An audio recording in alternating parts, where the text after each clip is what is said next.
This week on Tuesday Tips, it's time to tune into your intuition. And I want to talk to you a little bit about two parts of our internal voice that we can hear and notice, right? And so on the one hand, we've got our intuition, and your intuition will quite often be a little bit of a softer voice and will answer really simply to you when you ask questions. Your ego, on the other hand, which is the other part of your internal voice, it can sound a bit more brash. It can be the first voice to speak. It's like it's eager, it's a bit judgy, it's very conscious of the how, it's very conscious of the consequences, and it tends to loop a lot.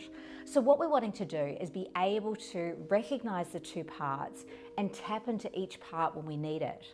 So let's go into the ego for a bit. So the ego will be, let's say when you turn up at a yoga class or a gym class, whatever is your jam, and you turn up and all of a sudden you're like, I'm going to be the best in the class, even though you're walking in and you know that you've got an injury, right?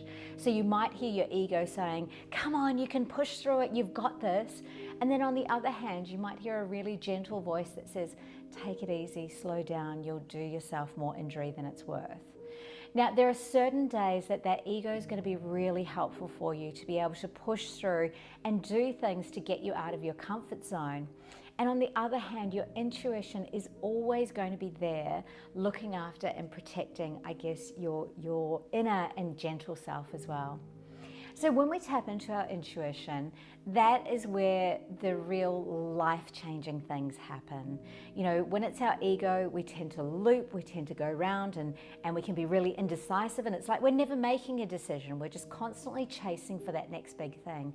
That's your ego.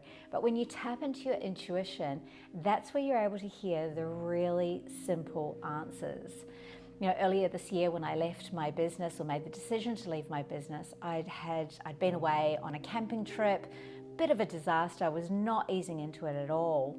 And I came home, I was feeling exhausted, I was feeling lost and really unsure about what was happening next. And I took a moment to sit right here actually, on my yoga mat, on my bolster, and I just sat there. I wasn't meditating, I wasn't doing yoga, I was just looking out at the view, really honestly in exhaustion. And I heard this little voice say, I'm done. And when I heard it, I could hear it, and not necessarily like a voice, but I could feel it, hear it, if that makes sense. And I questioned in again, and once again I heard it, I'm done. And it was in that moment there that I realized that it was time for me to make the big decision to leave my business. So that's the kind of thing that our intuition is really helping us out with. And she's so quiet and she's so gentle, it's almost as if you can feel someone holding your hand. So I want you to try something with me right now. I want you to take a moment, and if you're not somewhere where you've got a bit of privacy, or you can drop into this, just save the video and come back to it. But when you're ready, I just want you to close your eyes for a second. And I want you to take a few deep breaths to really settle into the moment. So breathe in and breathe out. Breathe in and breathe out. And as your body starts to calm, I want you to notice the sensations that you can feel in your body. I want you to notice as perhaps your heartbeat starts to slow. Maybe as your breath becomes deeper. And maybe if the seats, your bones, they drop into the ground that little bit more. Just want you to notice what you're noticing about that sensation of calm.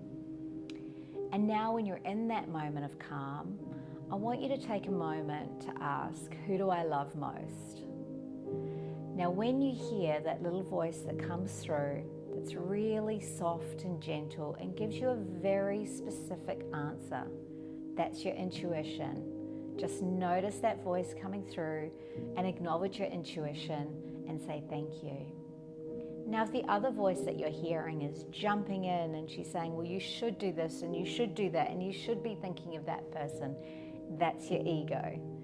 So once you start to recognize that voice, take a moment, thank your ego and say, I don't need you right now, please step aside, and let that intuition come back in and think about, who do you love most? So when you're ready, just open up your eyes slowly and take a moment and just notice what it was that came through for you. Now, if this is the first time that you've done this sort of process, there may not be anything, and you may have had both those voices really competing with it. But if you come back to this video and into that process and really utilize that as an example of how you can get to know the voice of your intuition versus the voice of your ego, and utilize those to your advantage. But remember, ego is not a bad thing. Ego can be your friend, just like fear can become your fuel. It doesn't need to be a bad thing, but it's about how you respond and how you navigate with your ego. So that's Tuesday Tips. Make sure you jump on the website and read the full blog. There's lots of tips in there for you to be able to start really tapping into your intuition.